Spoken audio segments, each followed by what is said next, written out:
মাশাল্লাহ দিলে আমাদের বারান্দার গাছগুলো অনেক সুন্দর হচ্ছে। যেমন করলা গাছে করলা হয়ে আছে, এগুলো আসলে উস্তে, যেহেতু ছোট ছোট জাতের, যাকে উস্তে বলা হয়। এই যে সিম, মাশাল্লাহ দিলে সিম হচ্ছে গাছে। আর এই দেখেন গাছের এখানে এগুলো আলুর খোসা, এগুলো দিয়ে রাখা হয়েছে। এগুলোর থেকেও কিন্তু পুষ্টি পাবে গাছটি।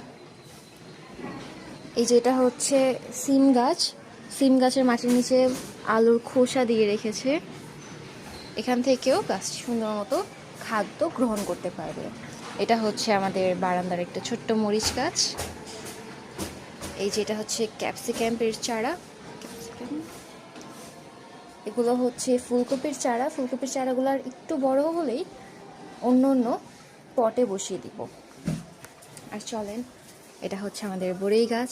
কয়েকদিন পরে এখান থেকে আমরা বড়ই পেরে পেরে খাবো।